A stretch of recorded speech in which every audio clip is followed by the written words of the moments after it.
Good morning, ladies and gentlemen. It's a pleasure to be part of this conference. This morning, I'll be speaking on scholarly publishing in Nigerian universities, the Ibadan University Press experience. And here we're trying to look at the happenings in the 70s, where there was a lot of activities in terms of publication from the academics in Nigerian university.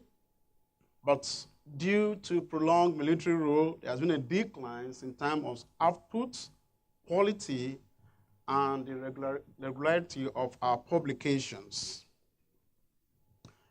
And the effects of this decline brought about a fall in the standards and funding of education.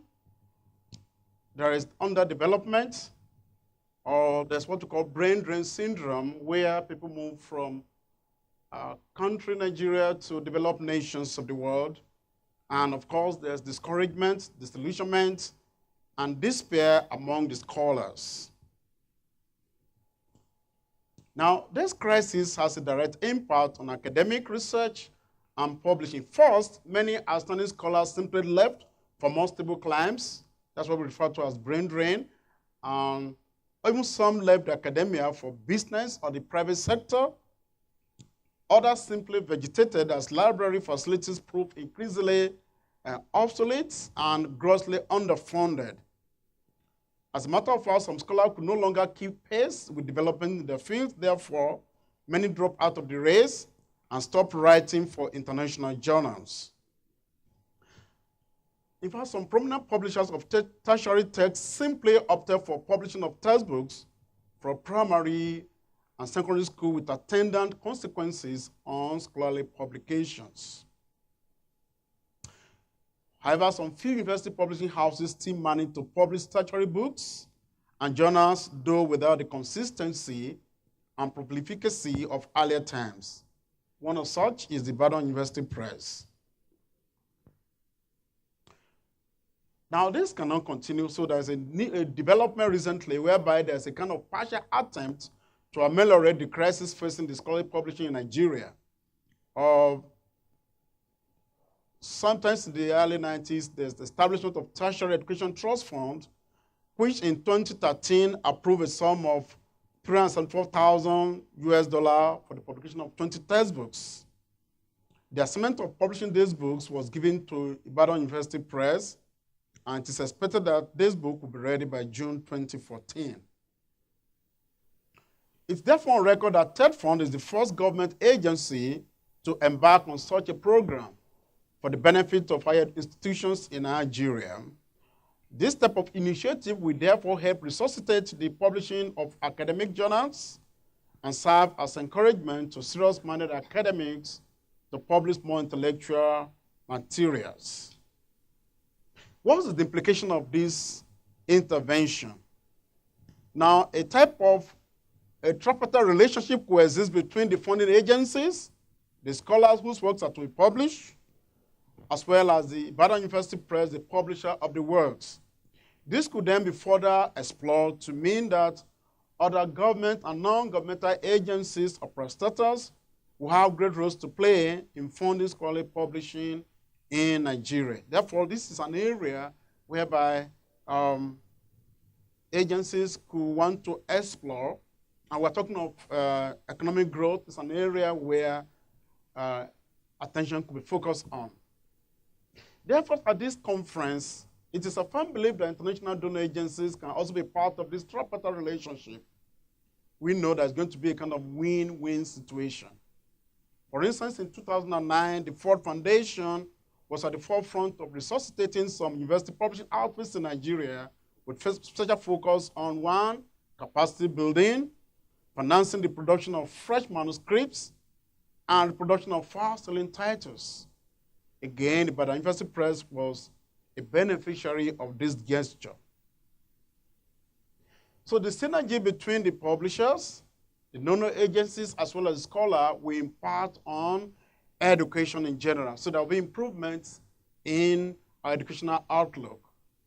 It would also help to establish an entrepreneurial mindset in the young people who are the direct beneficiary of the scholarly publishing, because we believe education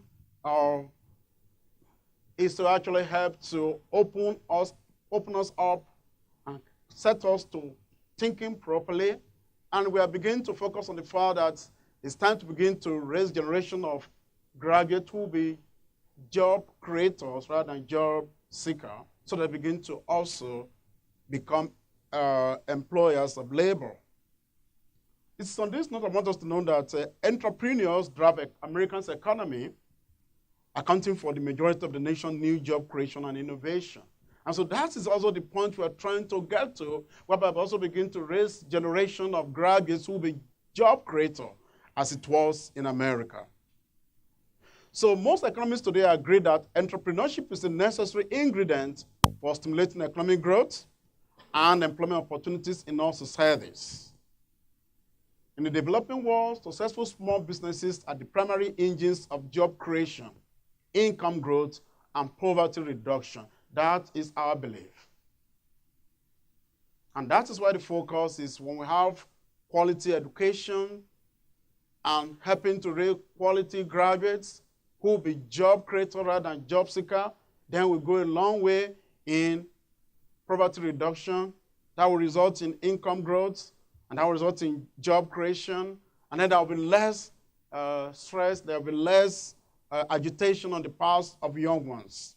Therefore, government support for entrepreneurship is a crucial strategy for economic development. Let me conclude by saying that this paper has examined the wider and local context of the crisis of academic research and publishing in Nigeria. But it can also be an avenue for an individual to invest.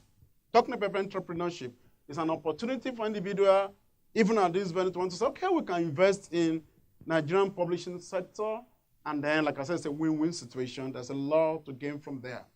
In view of the formidable constraint on academic research and publishing in contemporary Nigeria, this paper therefore recommends, 1, an action plan that includes the creation of a fund for the publication of tertiary books and journals.